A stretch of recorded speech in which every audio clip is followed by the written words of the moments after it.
everyone. Welcome back to the Creatively Thinking podcast. Join Carolyn Botello as she uncovers the inspirations behind some incredibly creative minds that are orbiting our local communities. Hello, Noe Kuremoto. So yeah, I found you on the Toronto Outdoor Art Exhibit a little while ago, and I just had to talk to you. Yeah, I wanted to learn about your creative practice and see where you're at. So, Noe Kuremoto is an artist whose work sits poised at the junction between modernity, memory, and mythology, using ancient stories to simplify modern discontent into childlike talismans for meaning. Originally from Japan, currently living with her family in London, UK, while she builds a studio in a national park in Lithuania. Yeah, let's just do a deep dive on your creative practice. How did becoming a sculptor artist as a career come about? Was it loving what you can do with your hands, being connected with your emotional well-being, or something else? So I have to take you back to 1990s when I moved to London. That's where I started my career as an artist. Let's see, sculpt. Right now, I am known as ceramic artist, I guess, or some people call me ceramicist. I started study conceptual art at Central St. Martin in 1990s. That's where it all begins in a Soho, buzzing. Vivienne Westwood is doing crazy catwalk, and Tracy Amy is presenting a bed. She's making a trouble at the Royal College of Art. Damien Hirst, sheep. This landscape of conceptual art was something so alive, and it felt like it's urgent to act with this conceptually driven art. This was not something it was familiar to me when I was in Japan. I'm more classically, formally, academically trained, fine art. Now, perhaps I can take you back to my childhood. I was born in Osaka. I grew up in Osaka too. My father is still an artist.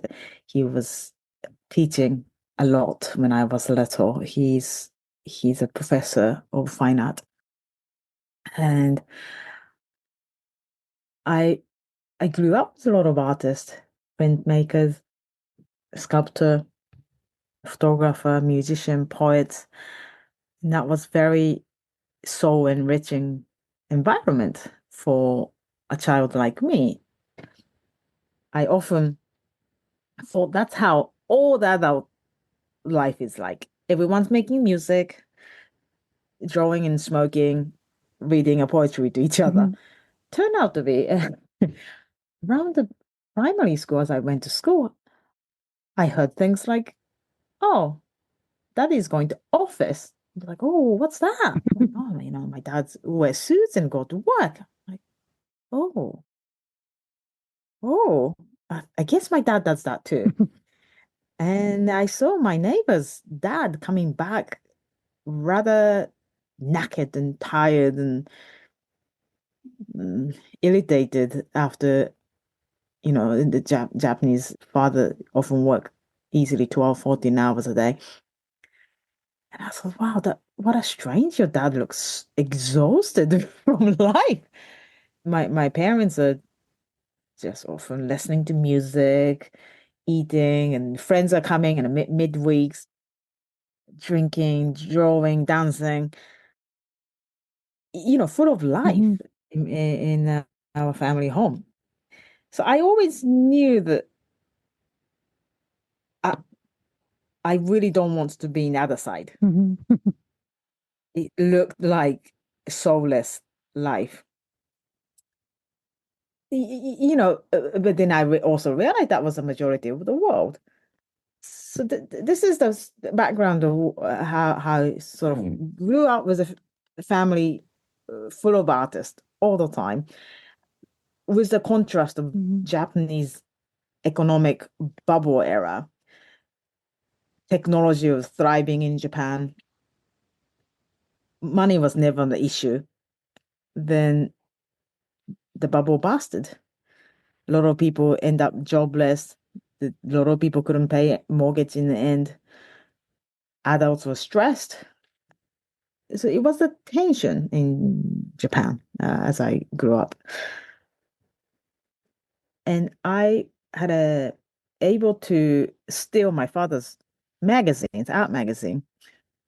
I started to become familiar with performance art, what's going on in New York, what's going on in London. They look rather exciting, and that's not something I could see immediately in Tokyo or Osaka. Uh, and I started to dream about Mhm. studying in Central St. Martin in London. So as I arrived, like I said, Mhm. Tracy Emin's and Damien Hirst, Sarah Lucas, Marina Abramovich, they're all active, and if anything, they look like a revolutionizing the landscape of fine art. So I decided to abandon everything I knew, how to draw, how to paint, how to sculpt, all the academic fine art skill set that I had. I think number one, it looked outdated, poor cousin of fine art. Probably number two, my professors at St. Martin didn't think very much of it. I, a girl who was the top of art school throughout her life in Japan, suddenly no one seemed to care how well I could draw or how skillful I was. And that was a steep learning curve. I didn't realize I have to talk so much and defend my work.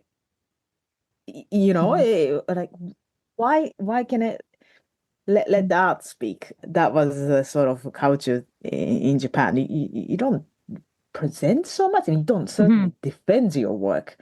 So that feistiness in a classroom in Central St. Martin was complete cultural Mhm. shock to me.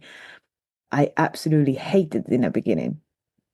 I just leave me to it. I Mhm. work incredibly hard, but just don't make me stand there and defend my work. But anyhow, sorry, it's off the track. So you're asking me how I became sculptor. That was a question, wasn't it? So my major as a conceptual art major, I was focusing on a performance art, video installation, site-specific Mhm. work for good 10 years. At at the same time, I had to live in London, and living and making art is a biggest nightmare for any budding artist. Mhm. You have to earn money, still make work, and if you're making a conceptual work, gosh, the life is so much harder, right? Mhm. If you have a work as a soundbite, if you have a work as video installation, number one, it's not even sellable. Number two, you have to find an incredible gallery rep in order for you to able to pay rent. And that wasn't happening to me. Plus, I had to find someone who can sponsor me to carry on living and working as an artist in London. Mhm. So Yeah. I had to hustle. I had a job, lots of jobs, anything I can get hand of so Mhm. I can carry on doing my work. Then fast forward, I became slightly sick of doing a lot of computer work and hustling over mm, digital art. At the same time, I was getting extremely resentful of life because I wasn't able to live off from work. As a result, I was doing a lot of freelance work, anything from nannying, waitressing, art direction, set design, production, runner, anything you can imagine. I was getting exhausted. One day I woke up thinking I miss clay. I was playing with clay a lot ever since when I was a child. So it Hmm. was more my oasis, if you like, because I didn't need to be Hmm. serious. I didn't need to write out a statement. I didn't need to approach a gallery. This is something I want to do for myself. It's playful. I could draw in the air without no mm, outward pressure. So I created a little clay oasis for myself. This is like a 10 years ago now. It turned out to be. It was rather,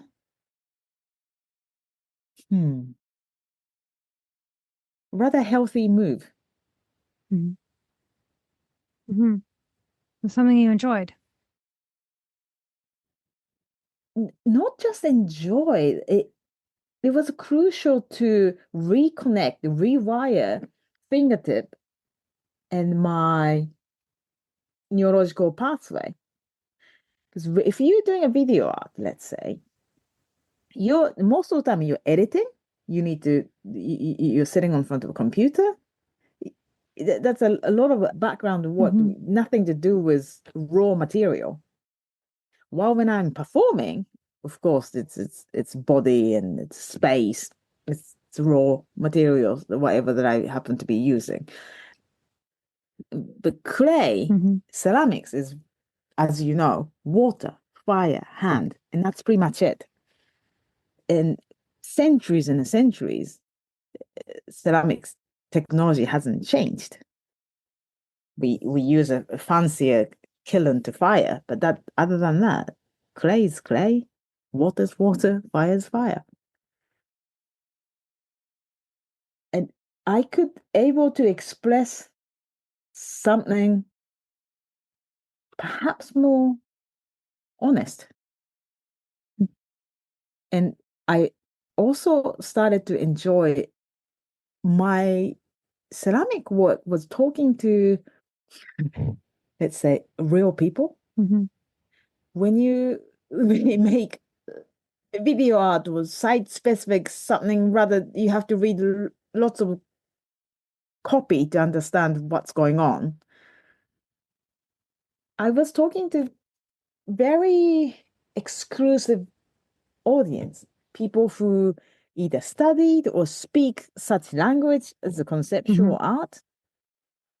And a majority of population don't speak conceptual art. If anything, I think people are afraid of, because if they start talking about contemporary art, they might look silly or naive in some way or not cultural enough. So they don't like to engage. But ceramics was Hmm. different. It was talking to the people who perhaps Hmm. didn't need to study conceptual art. It's you hold, you feel it's it's an object you Hmm. can decorate your house with. It because I was so much more relaxed and I wasn't trying to produce artwork uh, in the beginning, at least. So people saw it as a perhaps decorative object, something they can purchase and put it on your bookshelf. And Hmm. that was actually wake up call for me. I Hmm. wake up call because I forgot how important it was for me to talk to real people. The way that my painting or printmaking, I was also making lots of etchings, more traditional or fine art medium. And I was so hungry for it. someone's able to say, "What a beautiful painting," and I used to took that as a compliment. But if you study conceptual art, or if you're a conceptual artist, if someone goes, "Oh, that's beautiful," then I was like, "Oh, okay, I failed." You know what I mean? Yeah, it's about the thinking of it or the thought, right? It's not about what it looks like. Yeah, Yeah. people are afraid of Yeah. beauty. You know, if anything is looking too nice to your eyes, immediately you're a failure as an artist today. Yeah. And I bought the idea too. Mhm. I I thought more reactionary, more grotesque, more challenging conceptually. I thought that's where I want to Mhm. be, and I pushed myself for it for decades. Well, and it's like you conditioned yourself to think that way Sure. with the education and how Mm. you were surrounding yourself, right? I admire those artists, and I still do. I'm grateful Hmm. for the education that I had from Central Saint Martin, and I won't be who I am today if I didn't have that education too. But I feel like I'm in between academic fine art background that I had and conceptual art backgrounds that I had. They became like a big soup now. And that's how I see myself. And I like this soup. I like talking to real people, and I really don't find offensive when people go, "Oh, that's really pretty, Grace." I'm like, "Well, that is pretty. I'm glad he's spoken to you some level." So, Yeah. did I answer your question? This is so vague, isn't it? No, no, that's pretty good. I mean, you're giving me the layers of your background, the what made you who you are today, right? This you can't just pinpoint one specific instance that then led you this way, right? Yeah, It's a number of there's a things. number. I mean, li life is complicated, as you know. But I feel like Mm, finally I'm trying to get meanness, the essence, and try not to be somebody else. Try not to be someone who I thought I should be, you know. mhm, And also I became mom. That was another thing. I mhm, didn't really like to produce the work I wasn't able to explain to my son, you know. That mhm, was an another mhm. motivation. I mean, like if you saw my old work, I don't think my son would have. Well, I know that he won't understand, so I can read a Mhm. Foucault for him. But that's I don't want anyone to look at my work, and if you haven't read a Foucault or Nietzsche, you won't understand my work. That's not where I want to be. Yeah, and that's the way it is with conceptual. Mhm. Being a Japanese born artist, has the culture, community, or landscape influenced your creative practice? See, you kind of already answered that, but So I touched a little bit of background. It's probably I'm mixing everything up. I'm sorry, breaking your structure. This question is excellent question. In the last sort of decade, people do ask the singular question, why are you so obsessed with Japanese mythology? It's one of those questions I can't take it lightly because it turned out to be it's quintessential element of my work. And let's see. What hang on. So your questions are sorry, I need to break down your question. Your question is con you wait, I want to can know repeat it. so you want to know how my Japanese heritage is influencing my work, yes? Yes. Yeah. Hmm. It it's influencing deeply. Like I said, one question that it follows me around. Why am I so obsessed with Japanese mythology? And we'll be right back.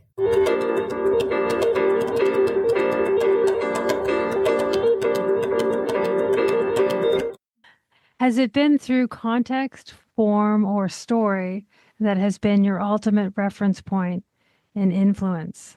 In other words, what initially starts your creative journey? So this is actually, it links up to the previous question. I abandoned That's okay. my heritage in the beginning. For me to fit into Western art world, I desperately want to be a part of it. And it, just to give you an example, if you go to Japanese ceramicist studio, you would still see a fire god house in the studio. Can you imagine that if I'm building a little fire spirit, fire god's house in a Central St. Martin's studio, giving a little sake before I fire my sculpture, sharing my lunch, I'll either be sent to hospital or maybe they think that's a part of live performance. Or people walking through temple and you will see Komainu, which is mystical lion statue, and people simply bow at essentially a rock, old rock, because they think it carry wisdom and it gives you courage and wisdom. I, some people might think Japanese are just so superstitious. Maybe there's a lot of unseen world is woven into today's society in Japan, i.e., ceramicist is casually bowing, sharing a lunch, and giving a sake to little spirit in a studio. That sounds insane in the West, but it's not in Japan. And I hated that side of Japanese culture being Mm. teenager. I think you hate everything when you're a teenager, though, So right? maybe. So as I came to London, I thought I have to.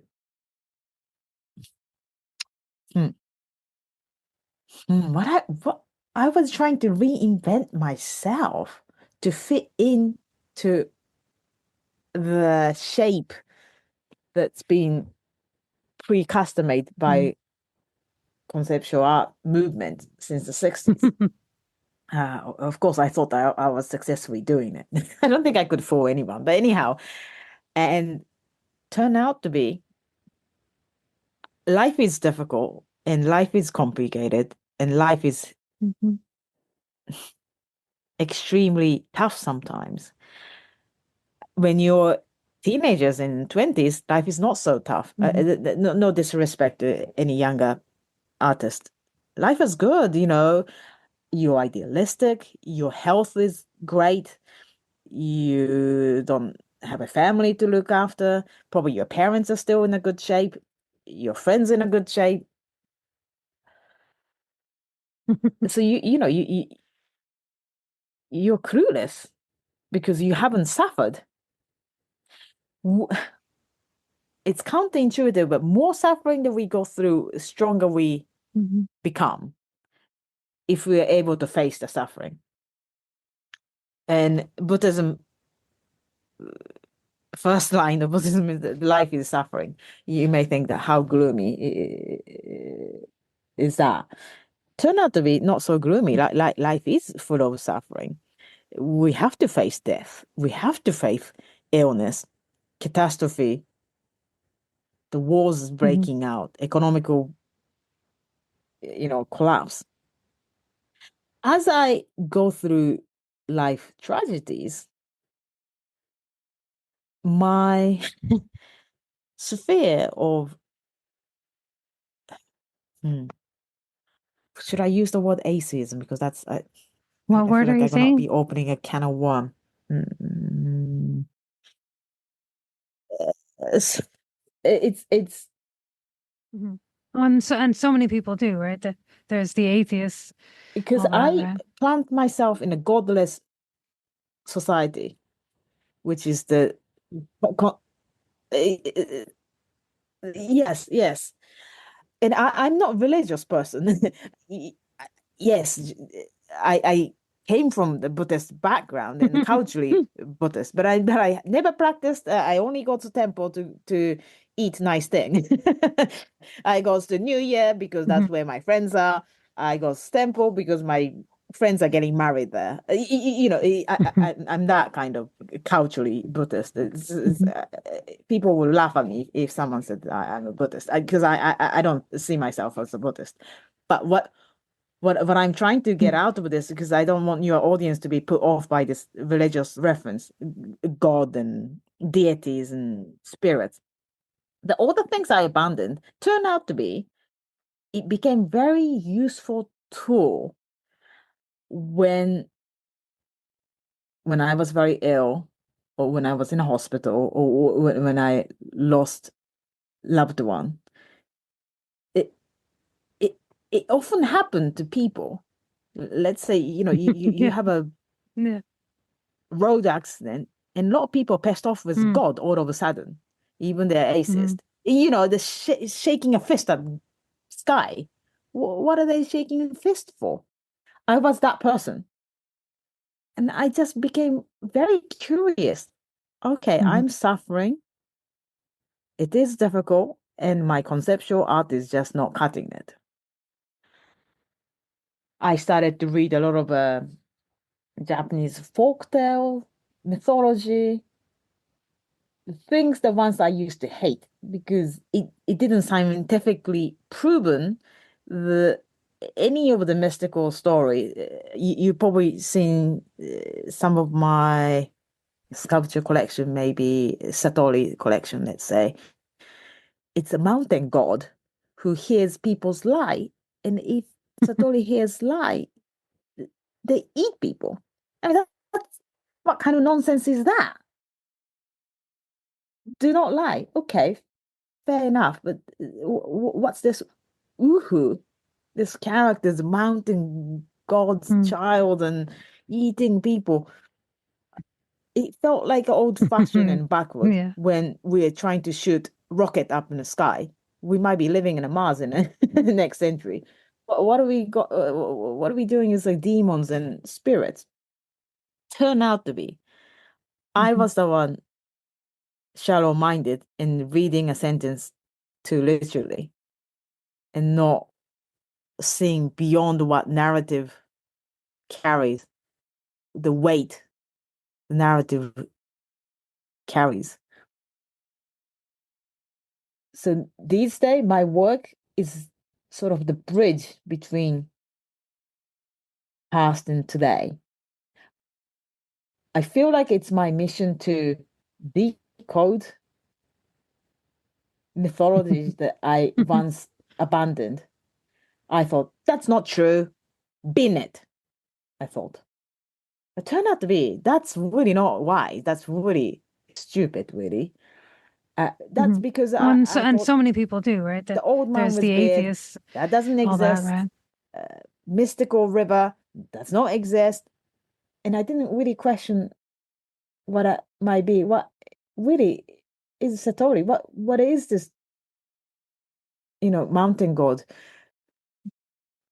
Is this evil Yeah. character? Or is this not, it's a lot of like decoding there. All of as I ask for help going through life tragedies, it became very helpful, this mythology, because it carried a lot of mm, it gave me a solid guide. Yeah. Well, I was just thinking maybe it gave you, like, you realized that it wasn't about how the stories, if they could be real or not, that it was more a metaphorical understanding of. For sure. And if some of the stories that I'm reading, it is thousand and thousand years old, and that's of them. That's including when Hmm. people did not know how to write. So most of the story was, you know, great grandparents is telling kids, right? Because they Hmm. believed that story was significant enough to pass on. And today's still exists. That's got to be something. Hmm. It carries the weight. So then suddenly I got a little chills in my back, n- thinking of how old some of the mythologies are. And today we feel like we were tremendous. We shooting a rocket, we have an internet and incredible technology. M- Marvelous. We hardly ever die, you know. Yeah. And Yeah, the medical advances. but we are hosting a bunch of different kind of problem today. People laugh at first world problem. You know, the Uber didn't show up on time. Oh my gosh, internet is, I don't know, 3 bar left. Panic, right? Mhm. Mhm. Where's the 4G, 5G? Mhm. Uh, Yeah. oats milk is running out. It's like, Yeah. what are we gonna drink with coffee now? But this joke is not a joke. It's a serious matter because most of us are suffering with depression and we don't know how to deal with death and we're living a life soulless and not fulfilling, and that turned out to be a catastrophic problem for today's Mhm. society. And this mythology somehow offers that guide, and that influences my work tremendously. So going back to the first question, no, sorry, the second question is, how does it influence? This is my long-winded way of influence. I believe these gift from ancestors are the key to move forward, progress as a human into future. Mhm. So I'm excavating those stories out Mhm. using my ceramics object. Mhm. Hope I answered your And you're question. yeah, and you're weaving the stories into your stories. Yes, for sure. My work is Mhm. always deeply personal. For me, it has to be personal. Mhm. I don't know any artist who can produce artwork without being too personal. Well, I can't speak for everyone. At least for me, it has to be deeply personal. Sometimes when I look back and see the work I was making, let's say, 20 years ago, I feel like embarrassed. Oh my gosh, what the hell am I talking about? But it was important for me. Maybe I was going through relationship problem, sexual revolution, whatever the suffering that I was facing. I'm Mhm. reacting to that, right? And I think that's the only way to do it, at least for me. So yes, it's deeply personal. As I go through early motherhood right now, it that wovens into my current art practice. Mhm. Reading about your floating coffins killing your soul piece, and this is your clay warrior figurines that are protecting the dead in the afterlife. Mhm. One of your most recent work, you were afraid to not be an artist as you saw yourself becoming your worst self. Would you say Mhm. ultimately this piece connected you more honestly with yourself or your local art community? Was creating these Japanese figurines your talisman, a form of peace offering to your larger creative practice? Or is it more a cultural offering to your cultural heritage? Mhm. So So okay, I'll try to answer a bit by bit. The Haniwa, so my last solo show, Killing Your Own Soul. Hmm. I presented over 50 Haniwa warriors. Haniwas are traditional talisman in coffin era. Mm, We we used to bury Haniwa warriors with dead. That's because when human's body dies, soul would depart the body and go through the new journey. And Haniwa warriors meant to protect soul's new journey. So this warriors, mhm, they're made up with earthenware. Some of them are really big, actually. It's as big as a little child. And if you arrive to Japan, just look out of your airplane. If you see, looks like a tiny little keyhole, that's actually tomb. And underneath, those are a big tomb. Underneath of king or queen's body with literally some of the tomb has thousand and thousand of warriors. They're all protecting all around I mean, obviously, dead bodies gone. In Osaka, where I grew up, hmm, there was a lot of archaeologists was working and digging warriors out. My brothers and I have two brothers. We used to go around Osaka, skateboarding, BMXing, watching Haniwa warriors being dug out carefully, immaculately by archaeologists.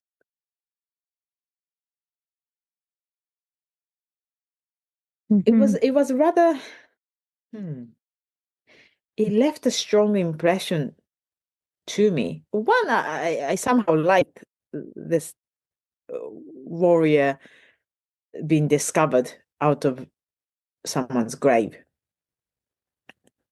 I like the look of it, and I like these hundred of archaeologists using a brush and little shovels and taking forever to rescue these figurines. It looked like they had an important mission to deliver. Meanwhile, it was our part of playground, skating around, watching the Haniwa warriors being dug out one by one. And sometimes they line them up together. So if you're lucky, you get to see 100 of them all together. What a treasure. Hmm. First thought, in London, there's a metro, we call it tube, because Central Line. It goes between West London to East London. Go through the city London, Liverpool Street, where a lot of office and banks are located. I'll be on the Central Line.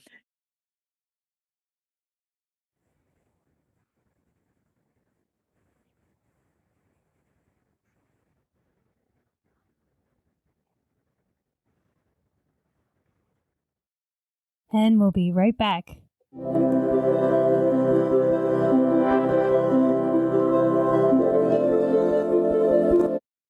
Let's say around 5, 6 o'clock on Thursday, Friday, and people looking sharp as you reach city, bank, Liverpool, Moorgate.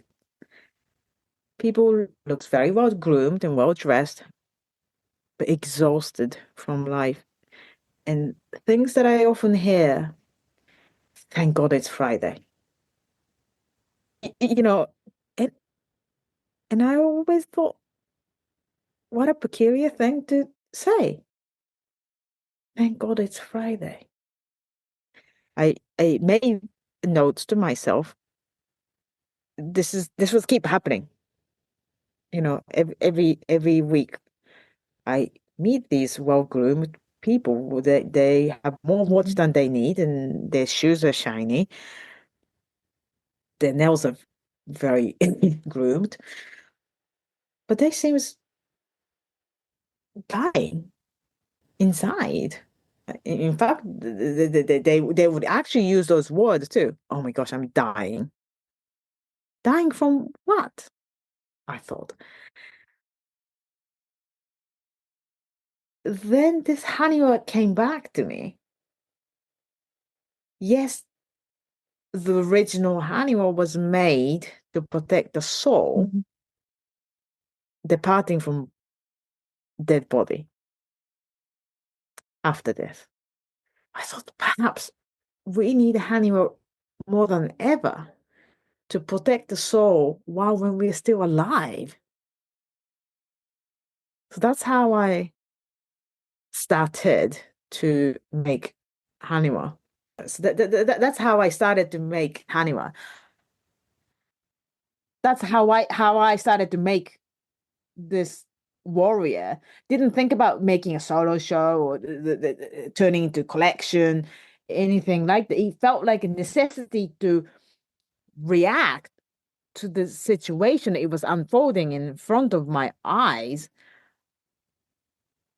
So that was an impulse to how I started to make. Yeah, and you connected more honestly with what was going on around you. For sure. Sounds like it. But honest also for my own soul too. As I said, as an artist, when you are not able to live, you hustle. You have perhaps more straight job, and sometimes you don't get the balance right. You keep doing a side hustle because money might runs out. Living in London's extremely expensive, Mhm. and you don't know when next side hustle opportunity will come. So you sometimes you guzzle too much, and you witness your own soul getting collapsed. At the same time, if I wasn't the kind of artist who's going to be living on a street and creates work for nothing. I think I'll be too stressed to Mhm. make my work if I can't pay my own rent and kids are not getting fed. So I also watched Mhm. my soul too. So that in that sense, Mhm. honest reaction to what was happening in the world or my immediate reality and Mhm. my own soul too. I just watched as if I'm a hawk in the sky, hovering around. What is going on here? Because something Mhm. was going terribly wrong. That central line carries I don't know how many, God knows how many people. All the hearts are still beating, the souls are departing. I mean, an endless escalator. London Underground is quite deep, and you see the people going up and down an escalator. They're all saying, "Thank God it's Friday." And that surely we had to act on it. Well, that's how I felt. So, Your Hanawa piece, it wasn't about, because I was saying that I was asking you, is it a form of a peace offering for your creative practice, or is it more of a cultural offering for your heritage? But it's kind of really neither. It's more mm, about the present moment and what you saw around you. mm, if, yes, for sure. All my pieces begins like that way. I collect the things bugs me, the things that it keeping me awake in the middle of the night, you know? I I'm not the kind of artist walking around in the forest and ta-da, I'm inspired. Unfortunately, it doesn't work that way. If anything, the way I make work is more gloomy. Things bothering me, things are bugging me, and just miss the bug. There's Mhm. 100 of them, obviously. And I just wait, and watch which bugs speaking loudest. And one by one, I'll try to offer my solution in my own way. And that's usually turns into collection that turns into an exhibition. And let's clarify for the audience. No does not make bugs in her ceramics. Just in case they may get confused. No, they're not bugs. It's what bugs her that that she makes. Yeah. Ah, sorry. Well, thank you. Yes, yes, yes, yes, yes, yes. Oh. I often get to ask this question, Hmm. and I really like it. How do you develop your style? Or maybe the real question is, how do you become distinctive? Oh, mm, the style question. Often this come from younger artists. It, this is in the beginning, I didn't like this question. I'm like, what does it mean? How do you develop your style? To me, I thought rather peculiar. You make it so that it's your style. But then I had to confront that question more deeply because I was getting that questions a lot. The short answer is make a mirror, but perhaps this is too abstract. So how do we make a mirror? When I say mirror, you have to be deeply, deeply, brutally honest and be vulnerable. And that's what I mean. And why is that mirror? Because if you really see yourself, other people actually see themselves. And people are afraid to be honest.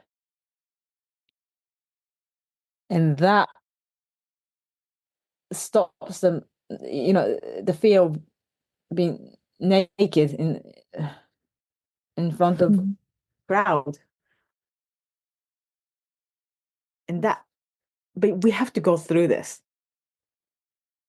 I often think when I make work and when I judge, am I being as honest as I can be here? The marker is often, it feel a bit dangerous. You feel like, oh, I don't want to go there. It feels too Mhm. naked, too vulnerable. And that's about right. I think that, I tell myself, oh, I pushed hard enough, further enough. Then a strange thing happen. It's counterintuitive, yet a lot of people starts connecting with your work as you go naked because they see themselves. You're giving them an opportunity to see themselves Mhm. naked too. And that's when people start valuing artist work, not just with their time and energy, but with money. So that's Mhm. how you become distinctive, just making Mhm. a mirror.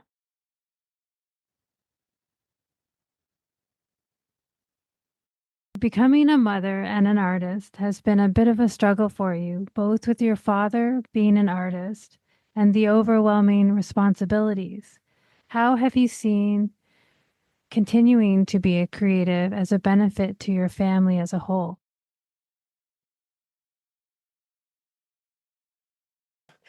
That's a good question because I was terrified to be mom.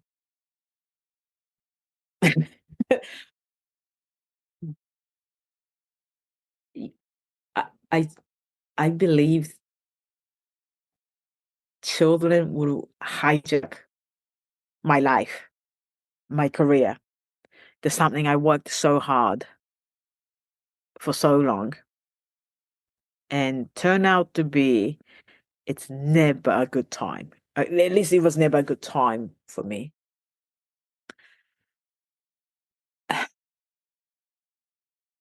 Also, we live in a society where we were told that career is the most important things, and I took that to my heart.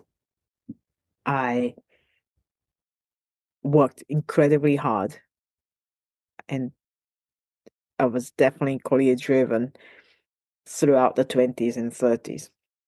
But here's the problem. My belief is as long as I'm focused and I work as hard as I can, my work will be good, or at least I won't have any regret left. So that was my rationale. As the career develops, you have more opportunity, bigger opportunity, and you certainly don't want to miss any opportunities. And the type of probably any artist, most of your audience are probably artists, right? Or maybe not. How would you define your audience? So far, yeah, it's mostly art. It's our artists. Yeah. Mm. So for us, you were the kind of people who Hmm. work to death. We were working throughout the night, that's no problem. Working 10, 12 hours straight in a studio, that's not a problem. You know, if this was the office Mm. worker, that would be insane. If someone asked you to work throughout the night and then come back 9 Yeah. o'clock following day. So when you have a work approach, it's not a good time, right? To be a pregnant and stuck with babies and kids. I rejected that idea for gosh, many years. However, my husband had a different view. I actually know him for a very long time. Even when he was in early 20s, he was already talking about it will be cool to be dad. He can imagine having a multiple kids. I mean, can you imagine when you're 20s? Did you think about having a kids when you're 20s? I mean, I don't even know how old you are. I'm in my, yeah, no, no, I did not in my 20s. No.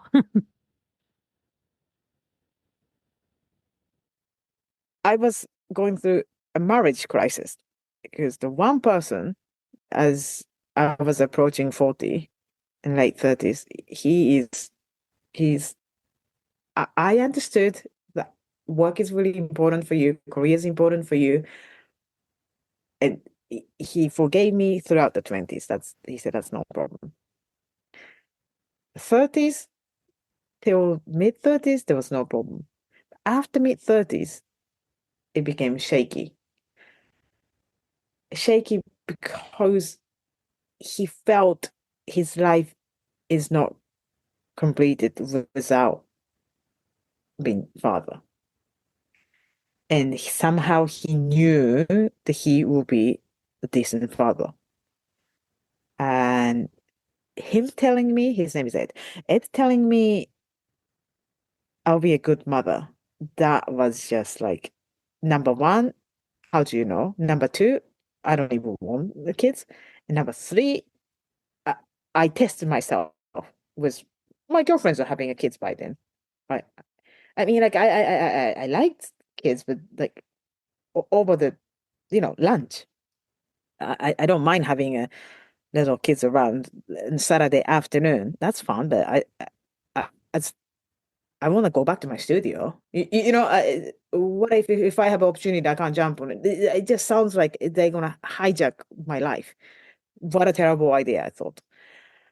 But at the same time, I didn't want to give up on our marriage. As terrified as it was, resentful as I was, I agreed to have a first child. I say, he's 6, almost 7 now, and I became mom 6 years ago. Turned out to be, turned out to be, what a surprise. It was incredibly good for me. And I can't sugarcoat this. They do hijack my life, obviously, because they're kids. They need my, but all the things that I was afraid of, it turned out to be, it was just made up story from my frontal cortex. The biggest mistake or the things I could not imagine, I didn't realize the kids would actually help me to make better work, more meaningful, gave more depth. And I was so selfish. It was all about my work. I was the kind of a girlfriend who would cancel Valentine's Day dinner because I'm inspired. I need to stay in the studio. I'll see you at home when I come out. Christmas dinner. Oh, Mm. I'm inspired. I'll be there. Mhm. Don't know when. Yeah. You But I, sacrificed everything for your creativity. sorry, say that again. I said, "Oh, you were sacrificing everything for your Yeah, creativity." I thought that's what the artist meant to do. Turn out to be that selfishness, it stinks. So it Yeah. leaks. It stunk my work too.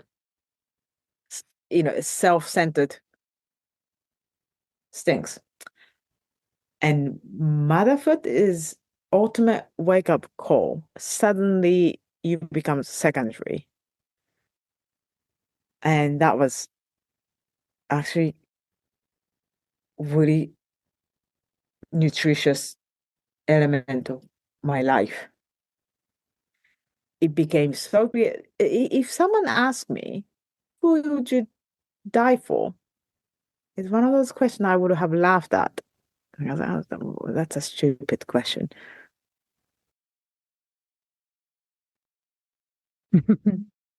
Yeah.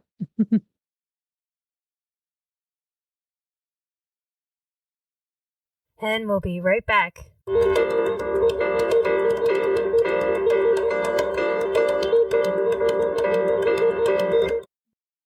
And once we become mom, that become very clear. Oh, I know who I'm going to die for. And I actually, that gave me a new set of colors that I didn't even know that I had in me. I had to change everything. I had to change where I work in a studio. Those like 12 hours nonstop working, it's impossible, obviously. I'm still breastfeeding my youngest one.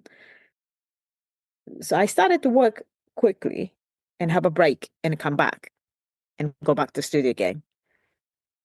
In the beginning, I absolutely hated. I thought this is interrupting Mm. my flow. How am I gonna ever make a large scale installation? Actually, maybe I don't need to make a large scale installation. And the 12 hours non-stop. There's no such thing, 12 hours non-stop anyway. I don't know what I was doing 10 years ago, but I was working long hours and I thought I was working hard. Now I work really efficiently. And when I have to Mhm. take a break because you have to change nappy or you have to breastfeed the baby, I go back and I see I see the fault Mhm. almost immediately because my mind had to be Mhm. hijacked and I had to go back in again. And that process is kind of interesting. I work faster, smaller scale, and I make decision fast. as a result, I became more intuitive. So yeah, it's like practically it was interesting the way I changed dealing with clay Hmm. Hmm. sculpture, and philosophically it was complete wake up call. I would probably advise 20 something years old me to don't be afraid and don't miss it because they're ridiculously funny, and of course it's Hmm. hard, but they change your life in in a way the modern world can describe, and that would end up feeding your artwork because it's feeding you as a human. I often say to younger Hmm. artists, there's a one studio where you produce work, you work. Actually, no, first studio is called life. That's all the raw material. That's most important ingredients for your work. It comes from first studio called life. And second studio is where you make work. You feed your raw material into the second studio. And if you think that way, it makes sense, right? The motherhood, the things I was terrified, of course, it's going to end up Hmm. feeding me as a human. So I could feed more colors, more energy, more depths, more thinking into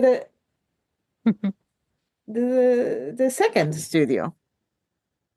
Every heartbreak, every catastrophe would feed artwork. Obviously, that's historically been proven.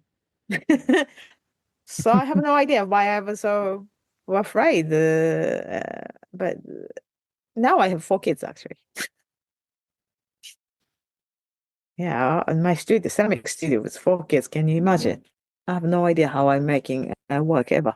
Anyway, yeah.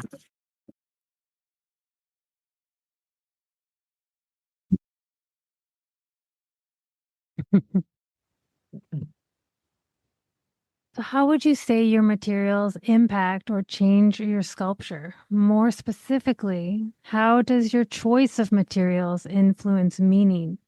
Do you choose your before you begin sculpting, or does the material itself shape the work? So I mainly use clay right now. So what do you mean by how do I choose my medium? Well, it's just always clay. You never work with other mediums, kind of thing. Oh, I see, I see, I see. Oh, I stay open-minded. As I Hmm. explain that to you, the the journey of my work, I pay attention to things that it bugs me. And that's bothers, shall I say, it bothers me. And sometimes I keep it in a drawing form or Hmm. writing form. I like writing. Writing crystallize my thoughts. If you have an open-minded personal trait, your mind is everywhere and it's constantly chattering. So, writing keeps my mind still and it crystallizes. My writing often reveals what I what's in my mind.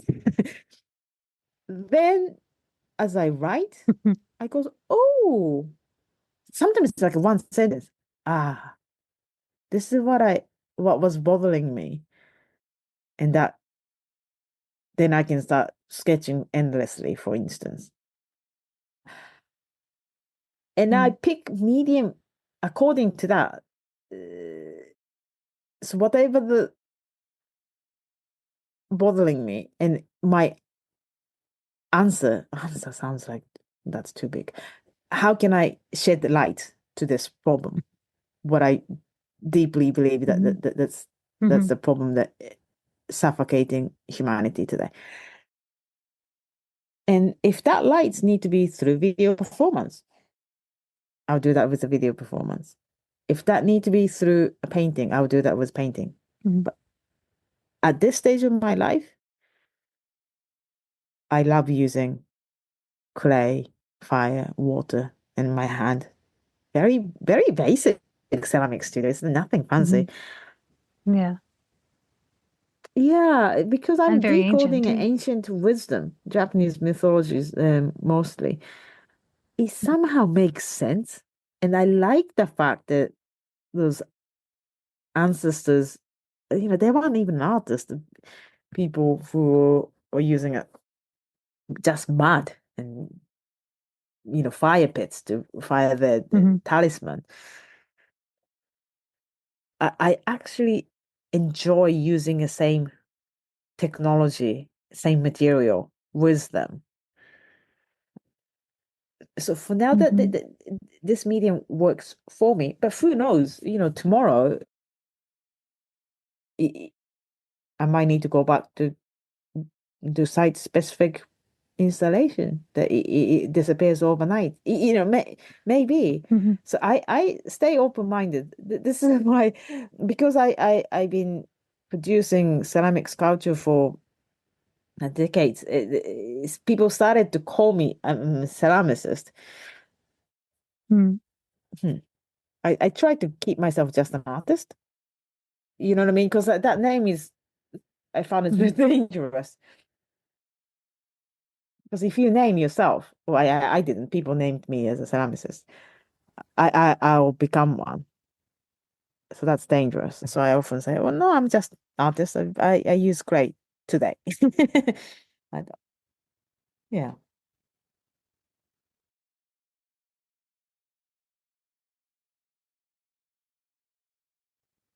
I'm curious because it's a podcast. It takes so much of your energy and time, and I mean, I don't even know whether you can live off from doing a podcast.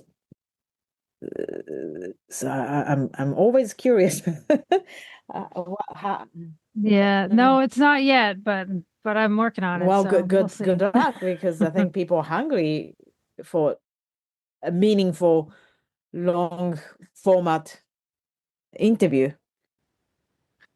Yeah, yeah, I like I think it's helping. I I like think it. so. And Art world is a small. yeah, yeah, and I think I haven't seen very many other sort of people doing this, so I don't know. I think it's helping. I think it's good to be sort of an aside to the artist or, Mm. you know, just be a part of the art community still, in a supportive way. Well, that's how that artist spirit always has been, right? We always find rundown landscape where it's cheap to live, and you go in there and do nice thing and paint few things and graffitis and do the performance art on the street and ta-da until the organic cafe pops up and bankers slowly started to buy out. And then we move on to then another space and Yeah. we do nice thing again. So, Yeah. you're just doing it in a soundscape globally available. And I Hmm. love that you're offering this soundscape. Hmm. Yeah, I'm enjoying it.